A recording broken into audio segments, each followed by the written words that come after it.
¿Qué es la ESI? Bueno, la ESI es una sigla que significa Educación Sexual Integral, ¿sí? Y se implementó una ley, la 26.150, hace ya varios años, hace 16 años, y esa ley lo que dice es que la educación sexual integral es un derecho para todos los chicos y tiene que implementarse en todas las escuelas y en todas las modalidades. Y tiene que ser de manera transversal y progresiva. Es decir, que no hay una materia y no hay un profesor que sea el que es especialista en ESI, sino que en todas las áreas y en todas las materias todos los profes tienen que estar formados para ir transmitiendo cuestiones de la ESI. ¿Cómo está trabajando con la ESI en educación especial? En realidad, en educación especial, lo fuertemente es trabajar a veces los paradigmas de las personas con discapacidad, porque si no se evoluciona en el paradigma social, del modelo social de discapacidad, quizás nos quedamos todavía sujetos a no poder trabajar plenamente la ESI, digamos, desde el derecho que tiene la persona de poder ser formado, ser escuchado en toda su formación integral. ¿Cuál es su experiencia trabajando con la ESI? Nosotros a nivel institucional elaboramos un proyecto que desde los orígenes del proyecto, en la selección de los propósitos, estuvieron presentes los papás en reuniones donde eligieron qué competencias necesitaban trabajar con sus hijos con discapacidad desde esta propuesta de la educación sexual integral. Escuchar que hay temas que nos dan vergüenza, que nos ponen incómodos, que no podemos nombrar, permite o genera la posibilidad de abrir las puertas de la inteligencia y del corazón para disfrutar de nuestra sexualidad de una manera integral y no solo desde la genitalidad. En casa se conversa sobre educación sexual integral. Sí, intentamos con todo el núcleo familiar, mamá, papá, hermanos, charlar de educación sexual integral, por supuesto. Obviamente con el apoyo de las autoridades de la institución, tratamos de charlarlo abiertamente, pero bueno, nosotros venimos de una generación y de una cultura bastante diferente a cómo se está viendo la temática sexual actualmente, pero intentamos que no sea difícil, por lo menos lo intentamos. La familia es el pilar fundamental para poder acompañar a ese desarrollo integral de la persona, para generar vínculos saludables, para que las personas desarrollen capacidades de autocuidado, para poder trabajar el autoconocimiento, la autoestima, todo es ESI. El tema de sexualidad es un tema muy bonito, muy interesante y hay que tratarlo con toda naturalidad. Y toda educación se comienza desde la casa, que es el núcleo fundamental de una sociedad. ¿Cómo se trabaja en la ESI con personas con discapacidad intelectual? La ESI, que es la educación sexual integral, es una sola. Entonces, por ahí es complejo porque si bien es una sola, no se aplica de la misma forma en todas las edades y con todas las personas. En cada tipo de discapacidad, discapacidad sensorial, discapacidad motriz, discapacidad intelectual, se va a tener en cuenta los distintos factores que intervienen. Y entonces los profesores, los equipos directivos, los gabinetes, equipos de orientación, son los encargados de tratar de adaptar los contenidos y las actividades a cada una de las discapacidades. ¿Cómo es trabajar con los docentes en la ESI? En algunos momentos fuimos descubriendo cómo no solamente vamos a formarnos para hablar sino tenemos que revisarnos y tenemos que poder darnos los tiempos necesarios para el trabajo reflexivo. Y es re valioso que todos podamos, todos los que formamos parte de una comunidad educativa, darnos cuenta de que estamos educando y tenemos que poder hablar de la educación sexual dentro de nuestras instituciones. Yo le compré a Cecilia un libro donde salía toda una ilustración de todos los cambios biológicos que tenemos en nuestro cuerpo, desde que nacemos hasta nuestra edad adulta. Siempre hablamos con mucha claridad y siempre recalcando todas las limitaciones que tenemos. ¿Lo han implementado? Sí se ha implementado y está en pleno desarrollo. No solo en talleres o asambleas, sino en cada espacio curricular. Cuando se enseñan los más chiquitos que tienen diferentes áreas como matemática, lengua, ciencias sociales, naturales, siempre hay una intencionalidad de trabajar la ESI en cada espacio curricular. ¿Por qué es importante la educación sexual integral en la escuela? Y mira, a mí me parece importante, por sobre toda la cosa, de que se aprenda acá en la escuela para que cada compañero sepa cuidarse, cuidar a la persona que quiere y ser feliz.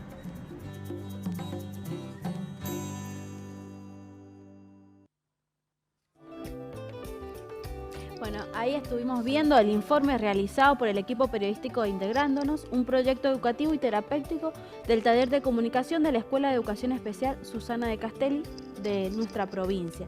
Es por eso que tenemos a nuestras invitadas, como la estuvieron viendo, las voy a presentar a ellas. Una de ellas es Emilce Moragues, que es periodista, además es diplomada en discapacidad como categoría social y política y también en comunicación política con enfoque en género y diversidad. También tenemos como invitada a Marcela Colomer, supervisora de Educación Especial. Buenos días a ambas. Buenos días. Bienvenidas. Gracias. ¿Todo bien? Todo bien, gracias por la invitación. La importancia de la ESI, la educación sexual integral para las personas con discapacidad. ¿Por qué es importante? Bueno, primeramente, primeramente, riquísimo el informe que nos precedió, así que buenísimo que tenga pantalla en este espacio que es tan importante para la comunidad de las personas con discapacidad, y creo que la importancia viene dada un poco como lo decía el informe, pero me parece importantísimo reforzarlo, en entender que trabajar temáticas de sexualidad primeramente es el conocimiento y la autonomía en el propio cuerpo, para después, porque tenemos muy arraigada la idea de la sexualidad como aquella construcción que es con una segunda persona, claro, con otro ser. Sexuales. Exactamente, que se comparten con otro ser, más allá de gustos, deseos y demás, cuando lo fundamental es, como les decía recién, el conocimiento del propio cuerpo para la autonomía del propio cuerpo, que es un concepto todavía a trabajar en el colectivo de las personas con discapacidad, la autonomía, y por qué no pensarlo como la autonomía del deseo y del conocimiento del propio cuerpo para después compartir esa autonomía con otra persona en el momento de llegar a las relaciones sexuales, que son como otro paso dentro de la sexualidad, que no es el primero ni el único que tenemos que tener el derecho a explorar. Un poco reforzando lo que nos dice Emilce, bueno, a ver por qué es importante, porque bueno, creo que todos estos procesos que Emilce acaba de mencionar con respecto a la persona con discapacidad no se aleja de cualquier persona. O sea, son los mismos procesos que hace cualquier persona para llegar a conocer su cuerpo, poder cuidarse, cuidar al otro, el respeto. En la persona con discapacidad hay que generar un sistema de apoyos para que esto se dé. Y este sistema de apoyo generalmente está dado a partir de la mirada que se tiene de la persona con discapacidad desde el modelo social de discapacidad. Creo que la ESI está muy relacionada con la Convención de los Derechos de la Persona con Discapacidad. Si uno tiene en cuenta cada derecho, digamos, como desde un modelo social, es viable y vamos a entender la necesidad y la importancia de trabajar la ESI como cualquier otra persona con o sin discapacidad. Es un tema que no se pone mucho en debate, ¿no? Recién ahora se está visibilizando la sexualidad, el deseo de las personas con discapacidad como cualquier otra persona, el reconocimiento del cuerpo para poder compartir con el otro.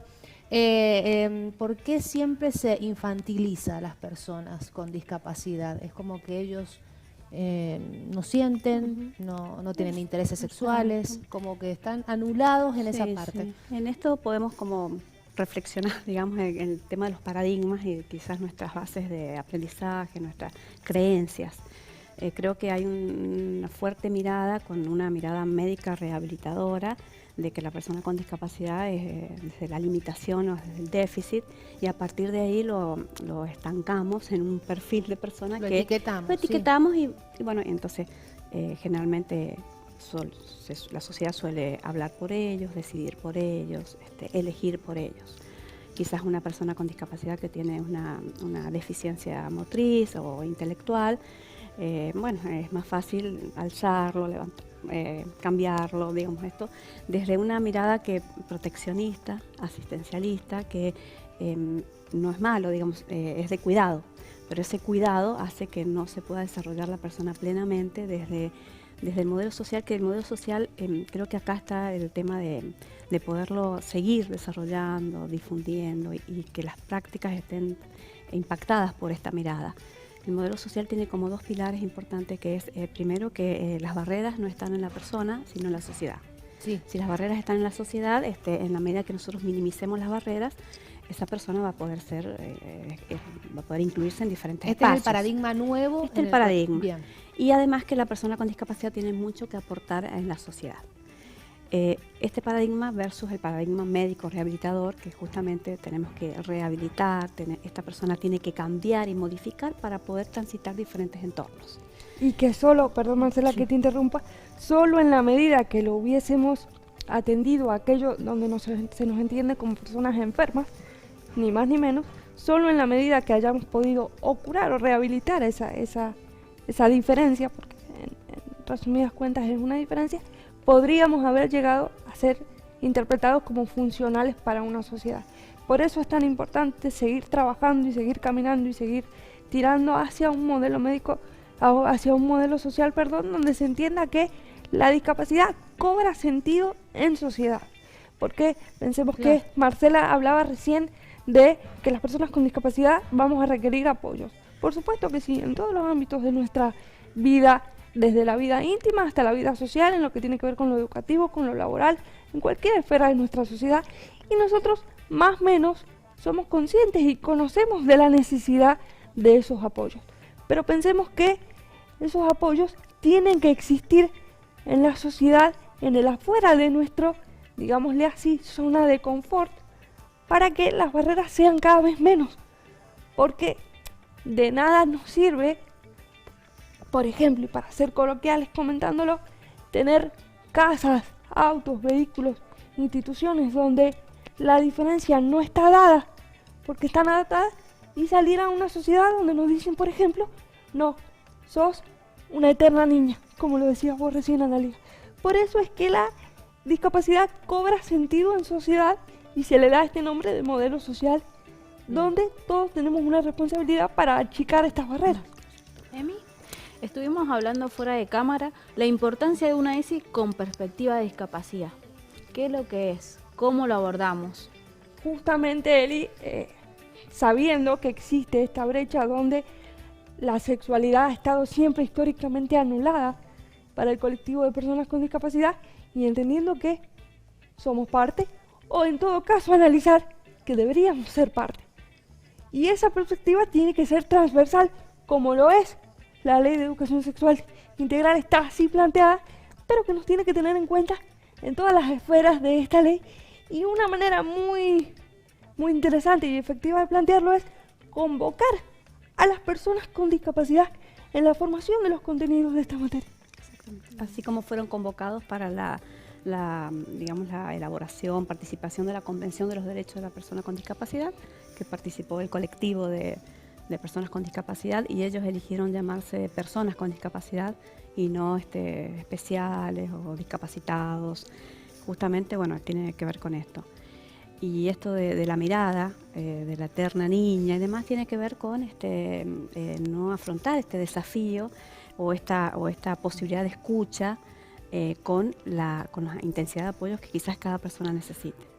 Porque ahí está, si nosotros no brindamos esa intensidad de apoyo según el perfil de persona, quizás no podemos escucharlo, o no tenemos la competencia para escucharlo, y queda como anulada en sus deseos y demás. Con respecto a lo que es el modelo social, modelo médico rehabilitador, recién cuando hablaba Emil se decía qué diferente es decir lo que comúnmente se dice es una persona severa, a decir es una persona que necesita una intensidad de apoyos. O sea, la mirada está puesta en el entorno, la intensidad de apoyos, y no en la persona. Bien. O sea, esto es muy gráfico y generalmente culturalmente se suele decir es una persona leve, moderada, severa. Eso corresponde a un paradigma totalmente médico rehabilitador, y pones todo el peso de la discapacidad en la persona. A decir necesita una gran intensidad de apoyos, que está en la responsabilidad de los entornos para brindar esos apoyos específicos de comunicación, de lo que fuese necesario, de edilicios, de accesibilidad, ¿no? Entonces, bueno, dice mucho, lo que decimos dice mucho. Sí. Y a veces nos tenemos que responsabilizar de de la inclusión, digamos, porque el modelo social está muy atado o relacionado con la inclusión. Reeducarnos Exacto. en este tema. Marcela, Emilce, muchísimas gracias. Este Gracias a espacio ustedes. justamente de Desafíos Inclusivos está en el canal, está en San Juan en Vivo instalado y vamos a continuar desarrollando y abordando diferentes temáticas en relación a las personas con discapacidad. Gracias a ustedes. Muchas gracias por la visita.